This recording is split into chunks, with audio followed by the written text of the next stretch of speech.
ila nyinyi ndio wabunge mnapitisha sheria.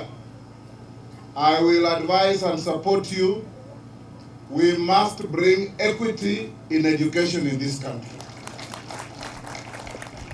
Mimi mwenyewe nisomea kwa shule day school kama hii, from 1 to 4. Na mimi najua yale yote ile amesema hapa. I went to an exam, I saw a test tube at exam time.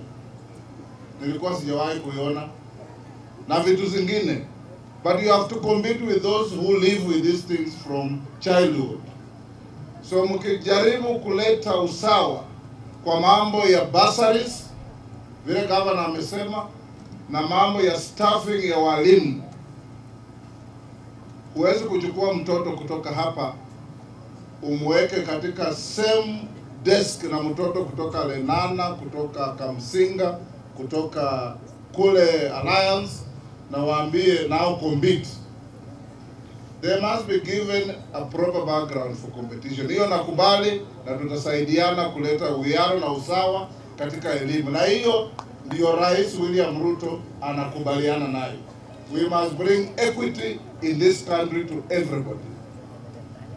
Tukaendelea hivyo, nchi yetu itakuwa sawa sawa. TSC wawajibike kidogo. Mambo ya student to teacher population ratio lazima ianze kutiwa maanani. Mara nyingi kama vile Mheshimiwa Hilary anasema, ukitembelea hizi shule za nyumbani, sana sana day school hizi za kwetu, unapata walimu wa TSC ni 3, 2 peke yake. Hao wengine wote ni wale wa BOM. Kwa hivyo katika ile tangazo ambalo wataenda kupatiana ya kuandika walimu, nafikiri lazima kuwe na quota that is specifically dedicated to trying to bring equalization in all the schools, especially the marginalized ones that are in difficult areas, pahali kama hapa Soin, ili kuhakikisha walimu wamepatikana katika mashule kama hii, ndipo mtoto ambaye anasomea hapa Kapchebwai na yule anasomea shule ingine mahali ambapo inaonekana ni bora wawe equal. Wakifanya mtihani moja, basi wawe wamepatiwa an equal opportunity to compete. I think it's about time, and I agree with the conversations, that we now need to consolidate all these bursaries we are giving. The bursary the governor is giving out, the bursary the MP is giving out, the bursary in the office of the women rep. We need to bring all these bursaries together and create one body to manage these bursaries, so that we have free education right from class 1 all the way back to Mtoto Amaliza University, and we have completely free education. It is possible to have free education if we put all these bursaries. And for this school, I'm aware we have around 20 teen mothers, and I will support 2 that I'm aware they are vulnerable, and 3 other students on that program of full scholarship. And we pray that the more funding we will have, the more work we will do together. We must have a policy change that before we overstaff our better schools, we have to staff our needy schools, which are mostly day schools. Na pili, hata hii banding mnasikia hii ya university,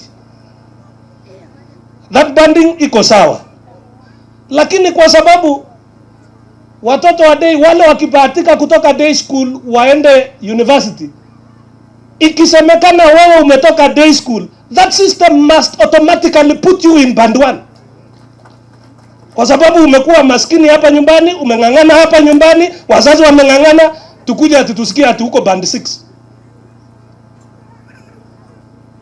Hiyo band 6 ni ya wale watoto huko, wale wanaenda kulipa pesa hata kutafuta barua ya national.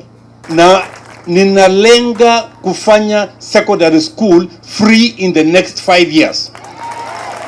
Na Mheshimiwa Speaker, naungana na wewe kwa sababu umetuambia kule bunge sisi tuketi kama national government, tuketi kama county government, tuketi kama NGCDF, tutoe pesa tuweke mahali wanafunzi wasome sekondari bila kusumbuliwa.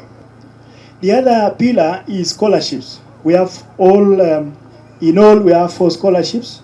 We have secondary school scholarships. We take 20 students every year. We have TVET, a new project to the Anza Juicy. Actually this year we take 40 students to Konoin Technical. 20 students to Kanoin, another 20 to Belgut Technical. Then we have undergraduate scholarship. We take 28 students to public universities at 150,000 per year, and we support them through. And finally, we have a master's program where we send 2 students to study in the UK.